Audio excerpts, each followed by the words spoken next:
Hello, and welcome to week 4 of our 4-week webinar series, Help Aging Parents Plan Past Retirement in a COVID World. Tonight, we have with us a panel of folks from Catholic Funeral and Cemetery Services out of the Diocese of Sacramento. I am Nicole Zamora, the Director of Community Outreach here at Catholic Funeral and Cemetery Services, and I will be serving as the moderator for the evening. Please know that this is an interactive webinar, so we're asking that questions be asked, and a really easy way to do that is on your screen. You will see a little hand that you raise. Of course, we can't see you guys, so please don't raise your actual hand and press the little button. The other way to ask a question is you have a chat feature. Please go ahead and use that. And again, at any time throughout the webinar, we are excited to take those questions. And now, without further ado, I would like to introduce Jerry Delcourt, CEO of Catholic Funeral and Cemetery Services of the Diocese of Sacramento.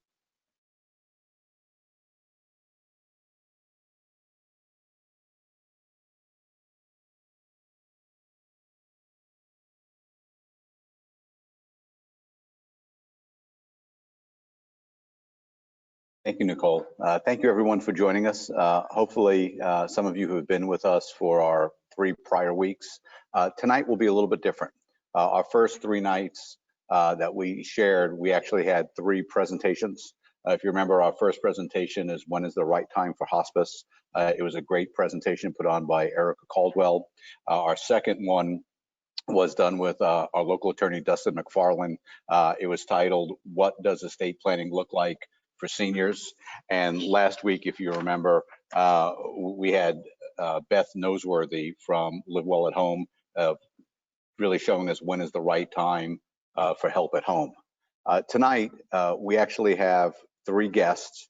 They're all employees of Catholic Funeral and Cemetery Service, and I'd like to introduce them. Their jobs are very different, but all very, very crucial in terms of planning a funeral, planning a committal, and also a burial. So first, we have Bridget Lafossi.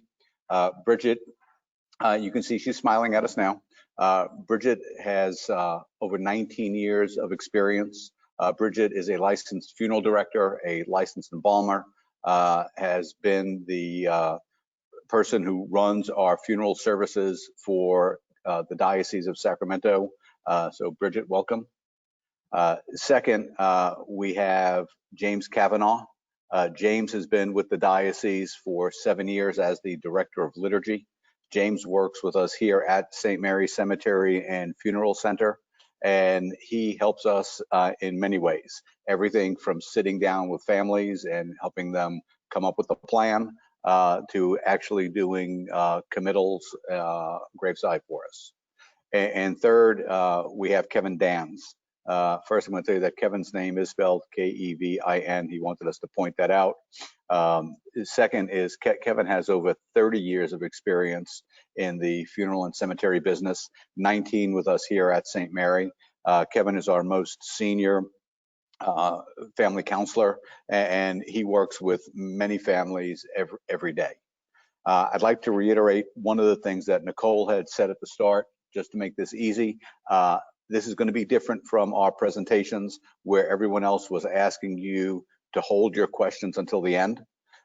We do have some questions that we've prepared for our panelists, and they're questions that are frequently asked, and hopefully they'll be a great starting point for us. But if you have a question, please raise your hand. Nicole, our moderator, will help us get you into the queue and get your question on. Second way is you can type your question into the chat. If you feel more comfortable chatting, it's an easy way to go. The one thing that I will warn you is you are on mute, so if you start talking, Nicole controls that. So unless you have your hand up to ask a question, your question will not be heard.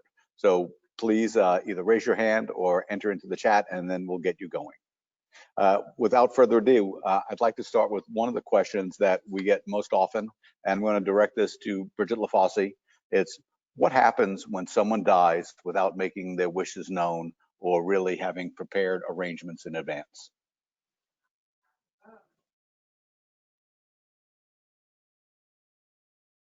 Question quite, oh, can you hear me? Okay, good, great question, Jerry. Thank you. We do get that question quite a bit here at the funeral home. You know, I'd like to say that most of the time when we receive a call at the mortuary, someone's passed away, we kind of make a mental note to ourselves as funeral directors. And we have a coding system that is a little insider information for you. The coding system goes with kind of like a red, yellow, green. Red being the type of death call that we have to be extra aware of, extra sensitive. This is a tragedy. This might be a child. This might be a sudden death. It's really someone that we need to pay a lot of attention to, give some extra ministry and care to. This is also classified as someone who far too often lives in a death-denying way. You know, we all are Californians with our beautiful weather and our great food, and we tend to not think about death, and we ignore the imminent, and we don't even mention to our kids what kind of funeral services we're looking for, cremation. We take care of no plans ahead of time, and it's really unfortunate to your survivors, especially in the case of a sudden death. You leave your kids and your survivors and the people there living to decide whether or not you want burial or cremation, and they're never going to know whether that is the right decision, and they have to live with that. So we, as a company, are dedicated to educating our clientele, our guests. Our ministry is to show people really what the plans are to put funerals in place, make your cemetery arrangements, make your decisions known. And we offer the ability to, you know, start paying for those now, lock in pricing, all these different options, really offering peace of mind to our clients so that you're responsible and taking care of people and really taking care of them when they're in that time of grief, when no one wants to make decisions. So, yeah. Bridget, thank you for that. Second, James, I'd like to ask you, you know, can a person arrange their own funeral service, or can they arrange it for their loved one? Yeah, absolutely. In fact, one of the things we take pride in here at St. Mary Funeral Center and all the funeral centers is that's one of the services that we offer is to assist families in making not just their funeral arrangements in terms of whether or not cremation is proper for them or selecting caskets, those sort of things, but actually the kind of decisions that need to be made as far as the actual funeral services are concerned. You know, there's really, it's a very unique service that the funeral home here has to offer, is helping you actually plan the funeral services themselves. And we often get, there's a wide range of people. Sometimes we get families that are very active in their church and they really understand how Catholic worship and liturgy works. And they're very involved in the planning of the funeral liturgies. There's actually 3 liturgies that in a traditional funeral, Catholic funeral: the Vigil, the funeral mass, and the graveside committal service. And each of those requires a little bit of planning and preparation, selection of readings, whether or not a eulogy is going to be given, things like that. And so obviously it's better to make those preparations and decisions prior to death so your family members don't have to make those decisions. So one of the other things that we do offer here, and one of the things I'm developing, is really kind of a standard package, so to speak, of a very traditional standard set of Catholic funeral services that we can give to families, for those, especially for those families who may have a tenuous connection with the church. They want a Catholic funeral, They want the Catholic services, but they don't really know enough to know what kind of decisions to make. So we put together a little package for them, and it just makes their lives a lot easier. So, James, thank you. Follow-up question. Does someone have to have all the rites? Do they have to have a mass? yeah, like I said a moment ago, there's actually 3 liturgical services or rites that constitute a traditional Catholic burial. The Vigil Service the night before, people commonly call that the Visitation or the Rosary. That's a little bit of a misnomer, although those things are what take place the night before. But from a strictly liturgical point of view, what takes place the night before is a vigil service. And a vigil service is like a simplified liturgy of the word. It's a very short service. So very often the way it's done is that you might have a visitation that might take place from, let's say, 6 to 9 p.m., 3 hours. But within that 3-hour time period would be the vigil service, which is a very short service. And sometimes families will have a eulogy delivered at that time. Sometimes a rosary will also be prayed at that time. And then the next day, the day of the funeral mass, that's the central service. And that takes place typically at the parish church, particularly for those who were very active in their churches. But for those families who are maybe not terribly active in their parish, or they just like the convenience of having a service here, St. Mary's has a beautiful new chapel for just that purpose. And then following the funeral mass, and the funeral can either be a funeral mass, that is to say, the funeral liturgy with the Eucharist, that's the most common, or it can be a funeral service outside of Mass, so it would not include the Eucharist. So those are, again, some decisions that families would need to make. And then immediately following, or ideally, immediately following the funeral Mass is the committal service. And of course, again, the beautiful thing about St. Mary's is you can have the funeral Mass right here, and then just go directly from the chapel to the graveside and complete the services there. It's a very beautiful way, very seamless way of saying goodbye to our loved ones. James, thank you. That was a great answer. Nicole, it looks like we have our first question from our audience. We do. Jerry Martin, I'm going to be unmuting you. Go ahead, Jerry. Jerry, welcome. Well, I don't really have any questions this time, so. Oh, it accidentally had your hand raised then, so I will lower that, but I'm glad it's working, Jerry, so thanks for doing that for us. I got the sound this time, so okay. Okay, perfect. Thank you. Thank you. One of the questions we get asked a lot is, I have insurance. Why should I buy a cemetery location or a funeral plan? Kevin, is that something you feel comfortable answering? Yes, thank you, Jerry. That is a question that gets often asked. And when we meet with people, to families, couples, often to pre-plan, they may already have life insurance in place. And I first want to say life insurance is a good benefit. It's highly encouraged for all plans, trusts, and other things through end-of-life planning. But when it comes to cemetery and funeral plans, insurance can be used, but we strongly encourage leaving that to your family to take care of end-of-life bills, perhaps paying off mortgages, perhaps paying off just debts, and making their life a little bit easier so that responsibility doesn't fall on them. But in the meantime, planning a funeral plan or a cremation plan, whatever the desire might be, as well as a cemetery plan for the future. And in so doing, you have a couple of benefits to that. One of the biggest ones is that your wishes get locked in, that you're able to plan in advance and also lock in the cost by setting up a prepayment plan.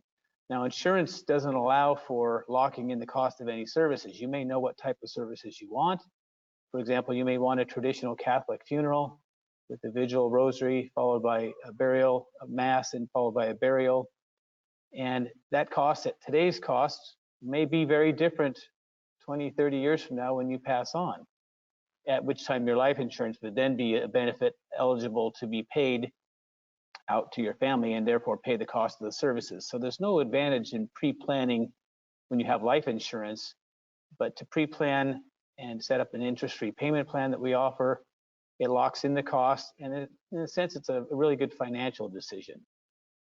So we strongly encourage at least having that, and sometimes having both plans if that's what you want. Kevin, I know we're often asked, what if I change my mind later? Can my plan be changed? What do I do? Absolutely.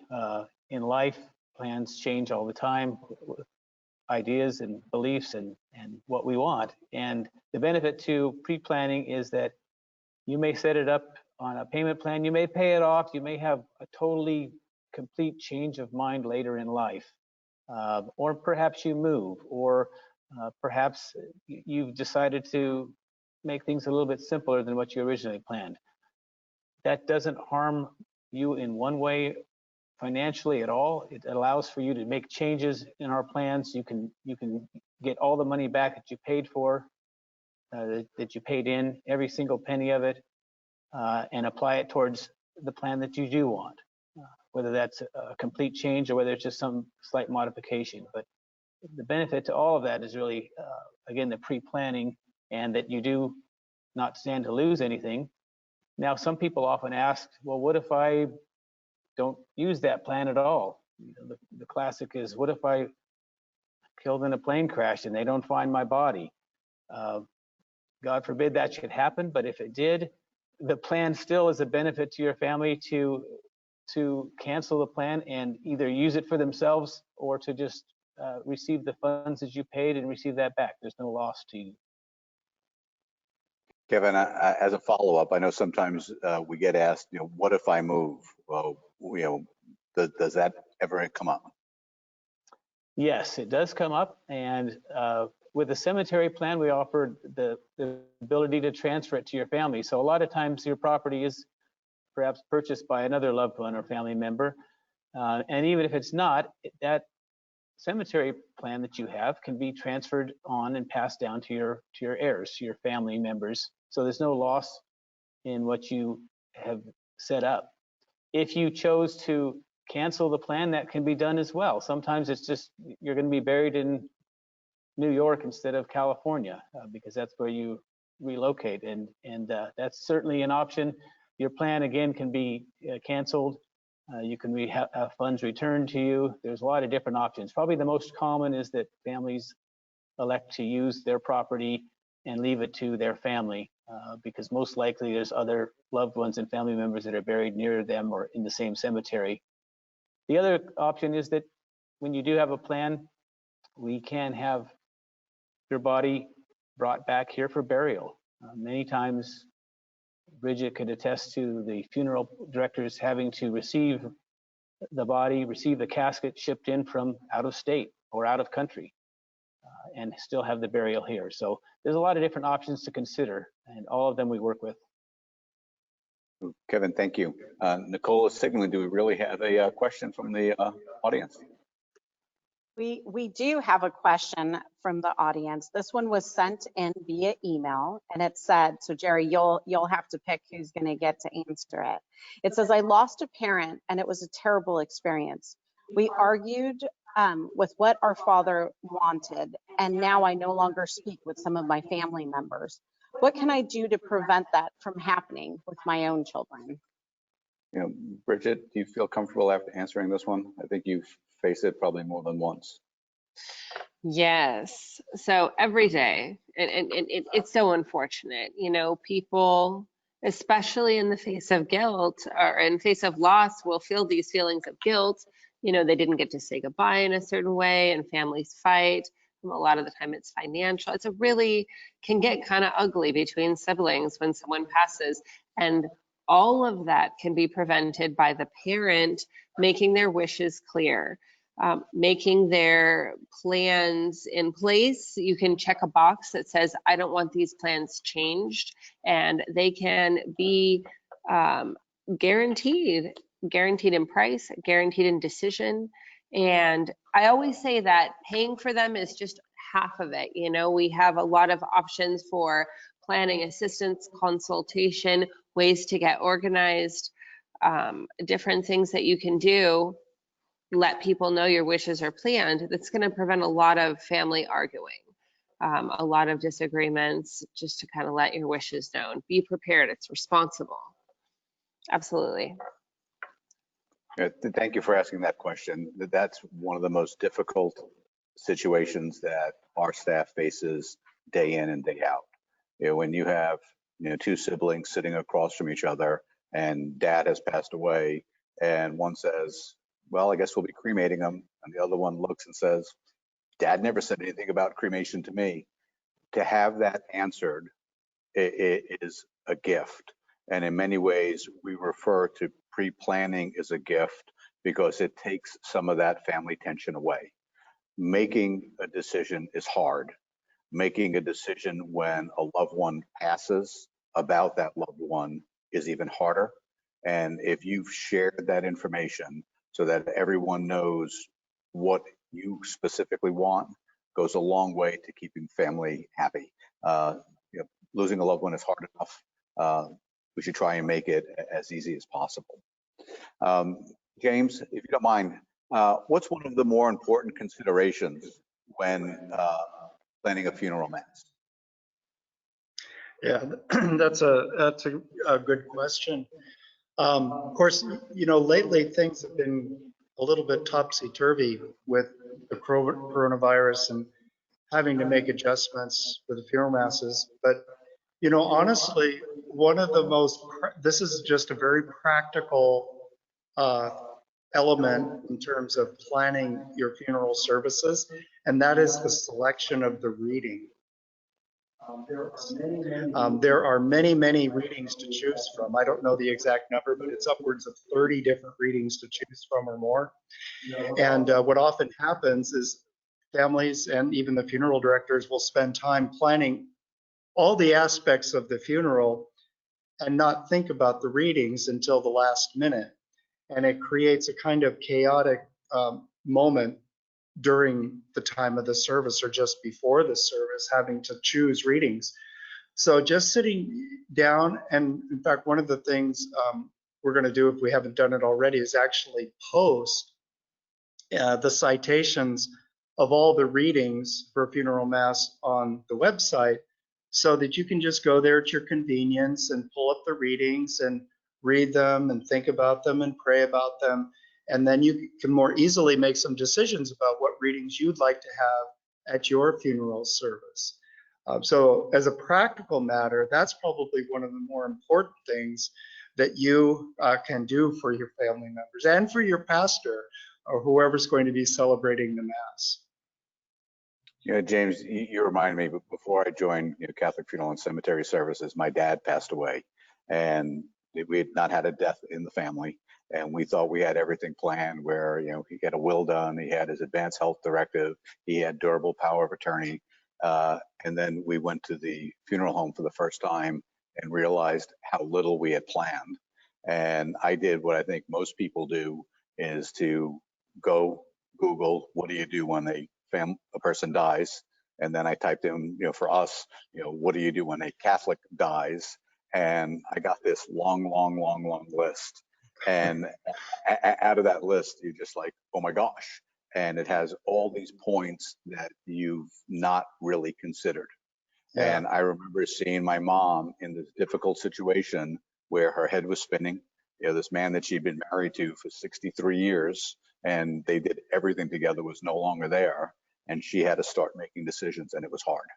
And the only thing that I'm glad he shared was that he wanted to be cremated, because that took one of the more difficult decisions out of that conversation.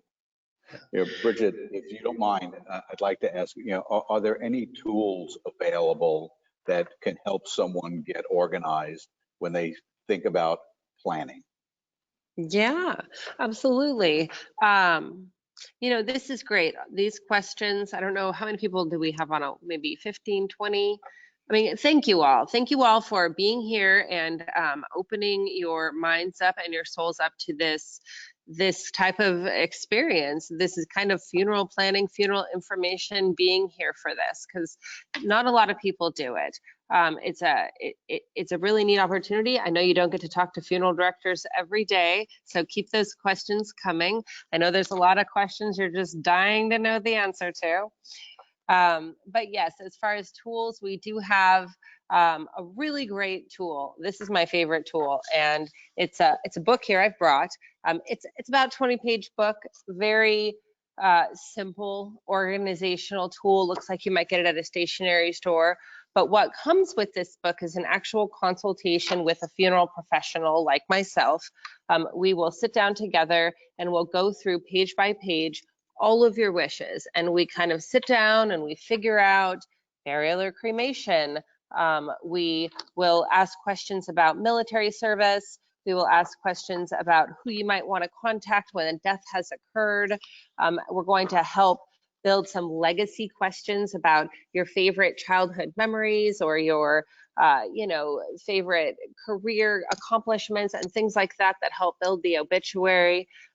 We ask a lot of vital statistics information. This is the hardest part that the family will have to deal with when a death occurs. The funeral director will ask about 75 questions of your survivors that they're going to have to come up with when they couldn't even remember to eat breakfast this morning because there's so much in loss. They're going to want to know your mother's maiden name and what state she was born in. And they're going to have to know it right there, or they can't register the death. All of these things you can get taken care of ahead of time with your consultation. So I really do encourage you, absolutely no obligation. We really just want to get people planned.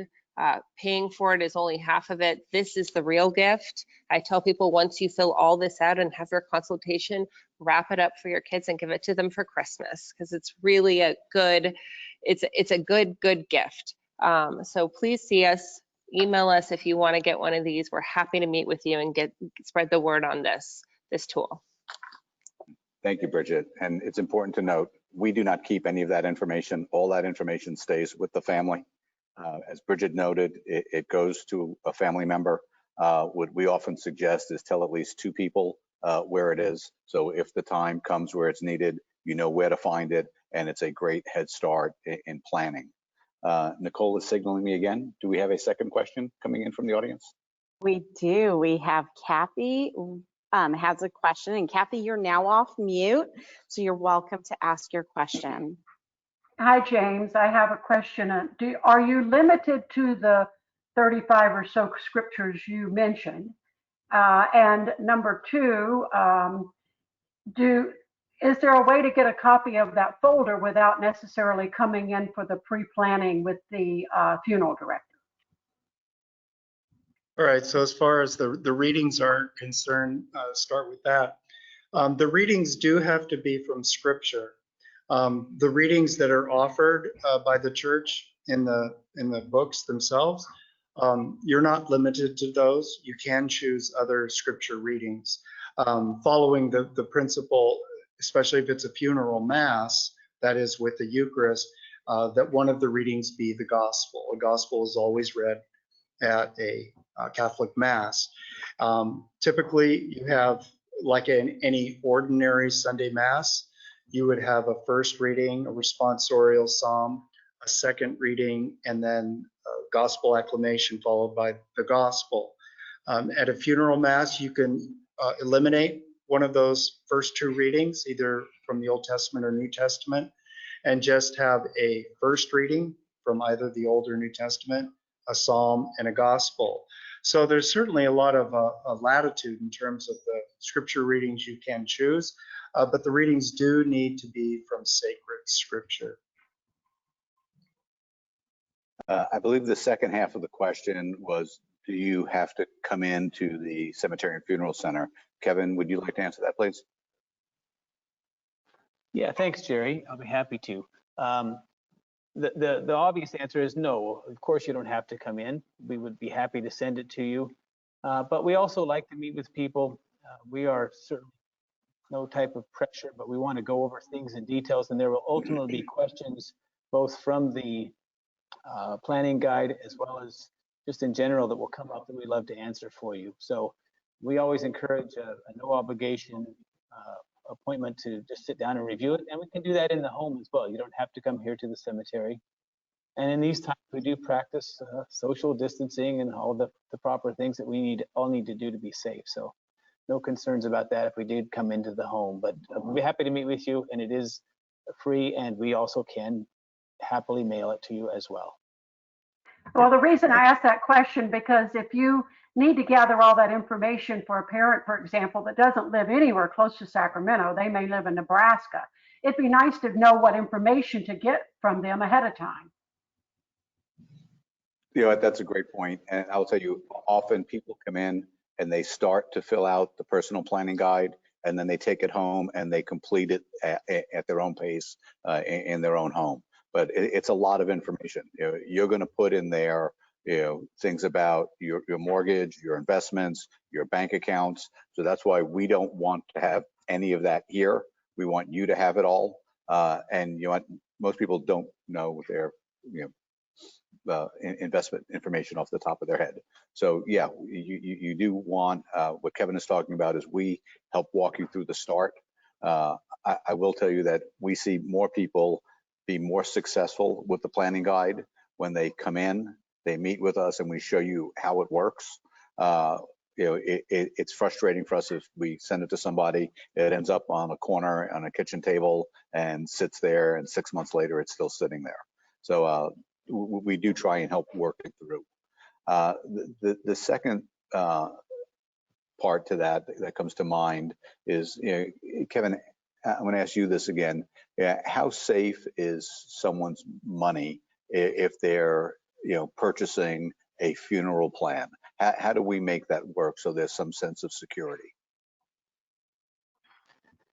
Well, it's very safe. One, there are laws set up around how the money is invested or how it's set aside. It's very regulated by the state of California, particularly the Cemetery and Funeral Bureau.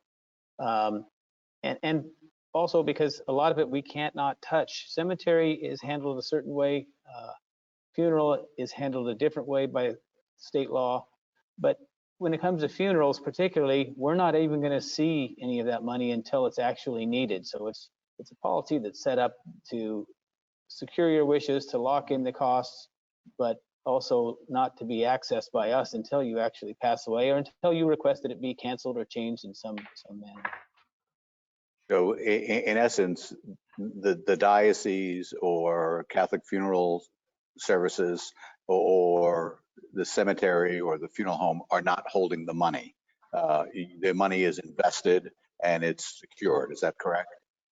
That is correct. Yes.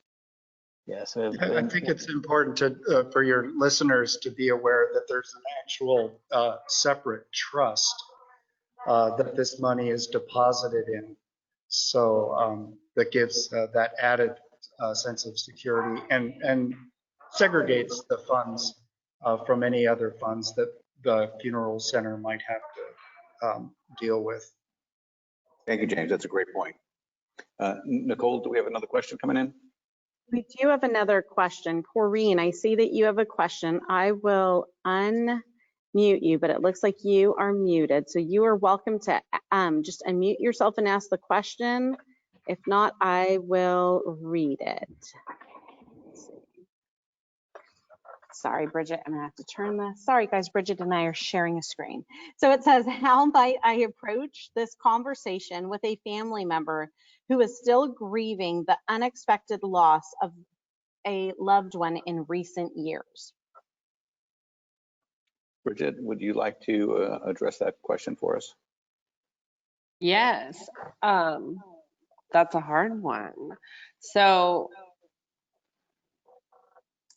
I mean, I always think of funeral planning as being a window. So you have a window that's open and you're thinking about it. And then something happens the next day that takes just the slightest bit more important and the window closes and then you don't think about it for 5 years. So you always have to remember that if you're thinking about funeral planning, it means the window's open and you really got to act on it, because something will happen and you'll forget and years will pass.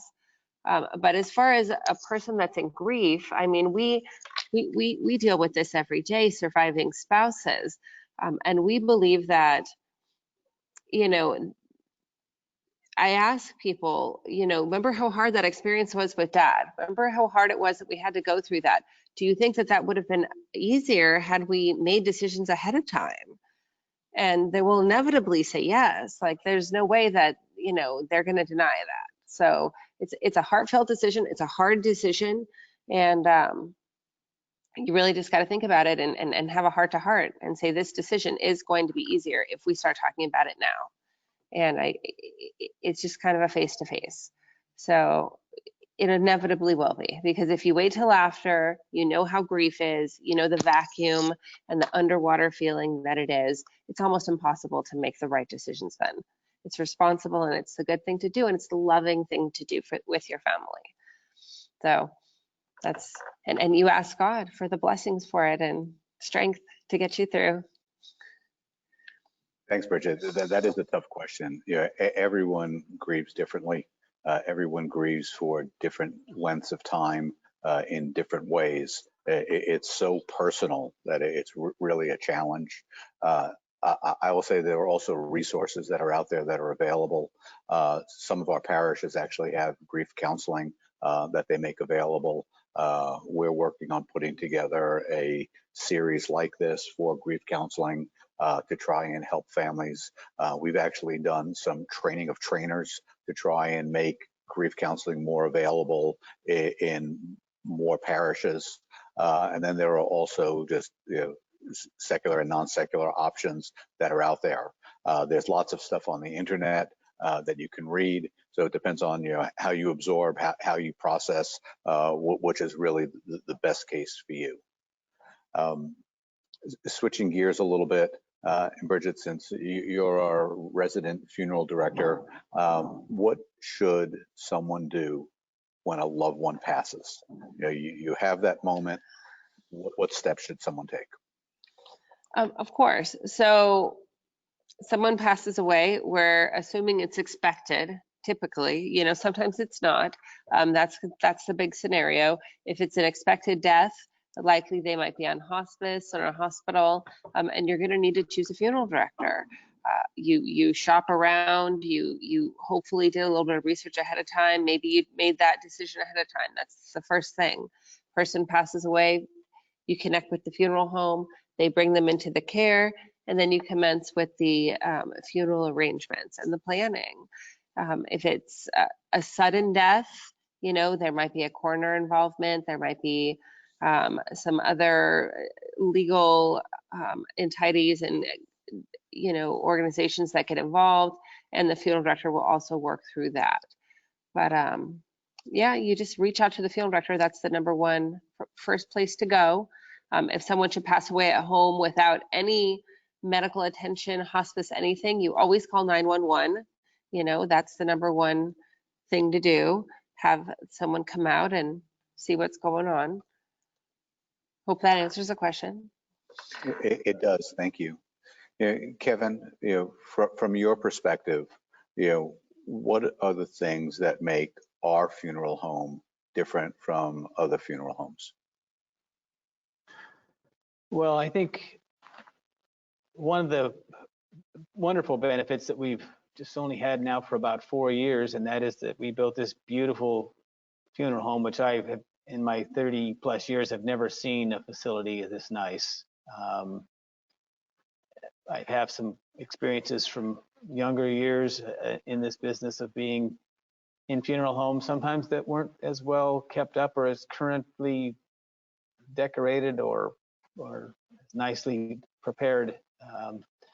They look dated sometimes, and I'm sure some of you have that experience as well. But I like to say that we've got just one of the most beautiful facilities. The other advantage is that we, as Catholics here, and first those that we serve that are non-Catholic, we're not just a Catholic funeral home, we serve all faiths, but our chapel does offer the ability to have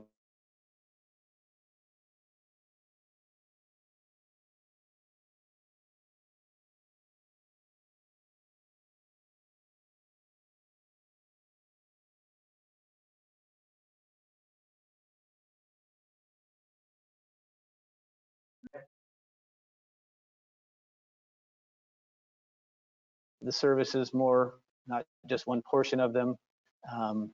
So that's one of the biggest benefits. Also for the Catholic community, we are all Catholics serving Catholics. We often say that, but I know for a lot of people that's important, that they have people that believe and have the same faith as them. In addition to that, we've been here 90 plus years here at St. Mary's. I think Calvary's been open about 50 years. We're expanding and growing to serve the community more. So backed by the diocese and the love and the support of the bishop and the focus to serve all people with care and dignity and compassion. Thanks, Kevin. You know, he talks about our beautiful facility. If you actually look behind Bridget, you see this beautiful room where we actually are socially distanced. And this is our reception room. This is a room where families can come either after a vigil or after their service and spend time together. We allow caterers to bring stuff in. It's quite a social part, and it's part of the healing process. It's where families will get together and really start to share really their stories. It's an extension of the vigil. It's an extension of the eulogy. You know, one of the things that a lot of families will say is, you know, the only time we get together these days are weddings and funerals. And unfortunately, there's way too much truth in that for a lot of families. Bridget, I want to swing a question back to you again. How do we work with a local parish? So if someone were to pass, you know, what is the relationship between the family, the parish, and our cemetery and funeral center? Yes. So someone passes away and they call and they want to use our services. The first thing we ask is, what parish do you belong to? A lot of the time people are not associated with a local parish. You know, they're elderly, they've been away from the church for a little bit. That's absolutely fine. We would find the parish that's most local to their home address. We reach out to that parish and say, one of your local parishioners has passed away. We make full contact with the church. We do all of the scheduling. We connect them with the priest and the deacons that might do the rosary. We help with the readings and the music selections. We really focus on the customer service experience. We focus on the rituals and the rites, and we offer as much assistance that we can to the family, whether they are, you know, completely devout and know everything about Catholicism, or if they're, you know, the kids that aren't as involved in the church. It's all the variations. We're willing to help a hand to, you know, everyone. So we really take care of the parishes on behalf of the family, and we work with them every day. So we have relationships with all the local priests. It's a, you know, a really great service. That's kind of unusual to us, our connection being the church. I don't want to point out James, but James is actually one of the unique connections for us to have the director of liturgy from the diocese working with us on premise. Is something that is truly unique to us that no one else can share. I'm going to ask each of our panelists for a closing statement. And I'm also going to say, if there are any more questions, if you want to raise your hand, if you want to start typing right after all our closing statements, we'll have Nicole turn that back to you guys. I gotta tell you, this has been the first time we've done a series, webinar series. And for me, it's been really interesting. I will tell you that I learned a lot on a couple of our occasions, particularly when it comes to hospice care and a little bit on the legal front. But you have to really take to heart what's been said, I think, a couple of times, is that planning in advance makes a very difficult situation not better, but more tolerable, easier to work through. It's easier for the family. It's easier for everyone involved. There's no way to make it easier. There's no way to make it softer when you lose a loved one. particularly if you lose a loved one unexpectedly. But we appreciate all of you taking the time tonight to join us. Hopefully this has been some good information. Hopefully it's information that you'll share with your loved ones. So without further ado, Bridget, is there anything you'd like to say in closing? Yeah, no, I thank you all very much for this opportunity, and congratulations again. Your windows are open now. As Jerry mentioned, there's no better way to prepare and be responsible for this experience. What we're trying to create is that green type death where, everyone was responsible, the decisions were made, the songs were picked out, the clothes were picked out, the casket, and you know what? They did it 20 years ago, so it's doubled in price since then. Look at how much money they've saved. It's really, this is how you get started with the book. And yes, it is very important to have a meeting, quick meeting, show you how to use it and get started. No obligation, so call us soon to do that. Thank you, Bridget. Kevin, any thoughts? Yeah, I certainly second what Bridget said. Pre-planning is certainly an important thing. But even before that, I've come across a lot of people that really, when it comes down to it, there's a fear of talking about death. And one of the few guarantees of life is that we're all going to pass through that portal of whatever that is to a life outside this world. And one of the messages of the church is, and the teachings is certainly about resurrection. And I don't want to get into any philosophical religious perspective, but being that we do have to help people pre-plan, it starts with them being able to talk about it. And a lot of people are afraid, and a lot of people are just not willing to go there. But it's something that's necessary, and we encourage you to just talk, because most people do want to talk about it, especially when there's been a death in the family. Sometimes talking about what you want for yourself and just opening the door to that question is a meaningful and purposeful conversation that we all need to have one time or another. So feel free to talk and express what you want for yourself, and let your family know, and ask them, and just, hey, nobody wants to die, but we will, and we need to be prepared. So don't be afraid, and lead the way to your family. Kevin, well said. Thank you. James, anything that you would like to say in closing? Yeah, listening to these final comments, it made me think of a verse from the book of Revelation, which says, and speaking of the early martyrs of the church, where it says, love for life did not deter them from death. The martyrs, went, it sounds strange to our ears, but the martyrs went to their deaths in the Colosseum singing hymns to God. They were full of joy because they were confident of what lay before them. And one of the things I have found in working out here is, it sounds strange to say, but how St. Mary's Cemetery is so full of life. Everywhere you go, there are people out here visiting their loved ones who have died. This morning, for example, I met a woman who I've seen out here like every day for the last week or so. So I finally stopped and introduced myself and asked her name and why she was coming out. And she said her husband had passed away in April, and she had made a resolution to visit his grave every day for 1 year as a sign of her love and respect for him. And you see that all the time here at St. Mary Cemetery. There really is, it sounds strange to say, but this place is really full of life.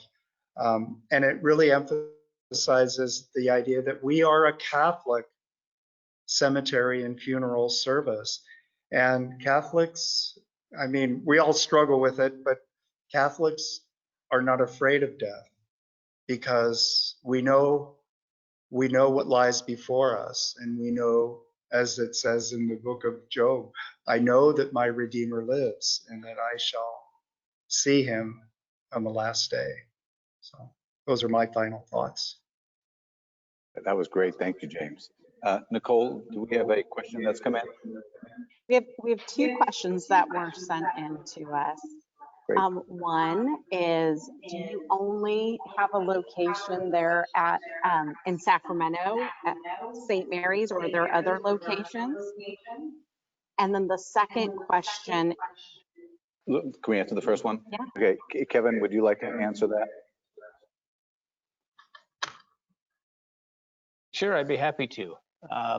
We have, is it 11 or 12 cemeteries throughout the diocese, ranging from Vallejo to Grass Valley, to Rancho Murrieta, to Holy Cross and Colusa, and who knows what the future holds. We may be expanding. The diocese is very large, and we're here to support some of the local parish dioceses, but also sometimes take responsibility and take over those. So we may be expanding even more so. As far as funeral homes go, we finally, after being here years, happily seeing that we did fulfill the desire to open up this funeral home. We're in the process of very soon, I believe within the next year or so, if I'm correct, opening up or beginning the groundbreaking for Calvary Cemetery and Funeral Center, which is out in the Roseville side of Sacramento. All Souls in Vallejo is going to be having a funeral home. So right now, and we also own Clump's Funeral Home here in Sacramento. It's been a long time funeral home that we purchased first and foremost before even building this facility. So we do have several funeral homes, and who knows how many more will be forthcoming, all under the umbrella of the Diocese of Sacramento. So Kevin, we do have 11 cemeteries. 11. I wasn't sure if it was 12 or 11. Thank you. Yeah, and the other part that people should know is some parishes still have parish cemeteries that are available. I know where Bridget lives, her parish has a cemetery that's right there that they take care of, and it's still a common practice. They will treat you with the same respect, the same dignity that we do at all of our cemeteries and funeral centers. Nicole, did you say there was another question? Yes, one final question. It says, I've learned so much from these last few weeks, but how do I go about bringing up this particular topic with my spouse? Bridget, Kevin, do you want to answer that, or would you like me to? Okay. Because I come across that a lot of times. I found that the best answer is share yourself. Let them know, hey, if something happened to me, this is what I would like. They may not respond in a happy, oh, great, honey, sort of way, but you don't know. But at least you're letting your wishes be known, which opens the door for them to share. By just asking them directly, us men of the world, and sometimes women too, but particularly men, we're going to live forever, and we're the rock, and we're strong, and we don't show our feelings or emotions. We don't talk about that kind of stuff, but often we will if you'll lead the way. So sometimes just sharing yourself, what you would want for yourself is the greatest doorway into an honest conversation. Yeah, that's very well said. The other two things I'll add to that. One is Nicole came across this deck of cards, and we share this with families. And again, this is something that if you'd like to come by and pick up, we do, but it's really designed to start the conversation. It's a card game that you play as a family. It starts as a casual conversation about a lot of things. It could be anything from what was grandma's favorite recipe, what was your best Christmas ever, to how would you like to be remembered. That conversation starter is great. Another way to go about it, and this is much more direct, is to say, if I passed, what would you do? And that often is a showstopper because it really confronts head on. So those are two techniques that I would recommend that you can use in addition to what Kevin said. So you have sort of three options in how to go about it. Hopefully one of those options will work for you. Nicole, we have another question. Yes, we have Mary Louise. She has her hand raised. So Mary Louise, you can now unmute yourself. There you go. So I've attended the various weeks here, and it's fabulous information. My loved one had made her arrangements previously and passed this year, and it was just wonderful to already have all of that in place. And I wanted to make the comment, we have a large Spanish speaking and Filipino speaking population in Sacramento. Will you be having a similar series in other languages to address needs for these populations? Mary Louise, first, thank you for coming to the series and thank you for the kind words. You know what? The answer is we haven't discussed it, but it's a great suggestion. You know, we take a lot of things. This was our first time, as I said, doing a webinar series. We think it went pretty well. I may be assuming this, so Nicole, you may have to correct me, but I think everybody will get a questionnaire.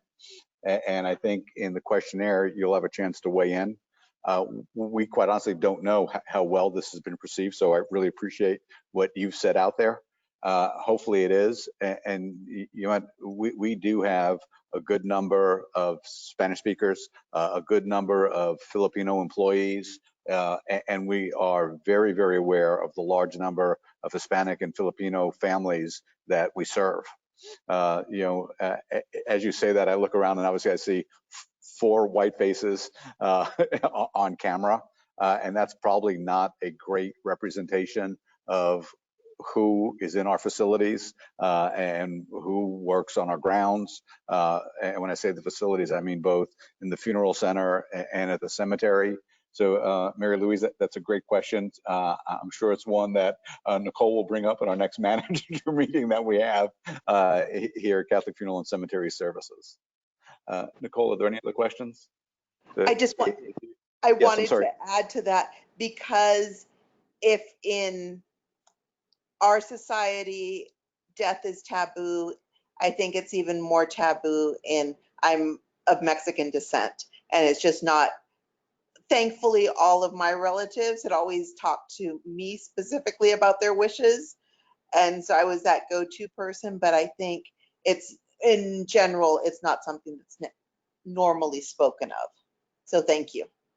You're welcome. And I will tell you, you know, we try to, you know, bring families in as much as we can. I know this was probably 4 or 5 years ago when the funeral center here just opened up.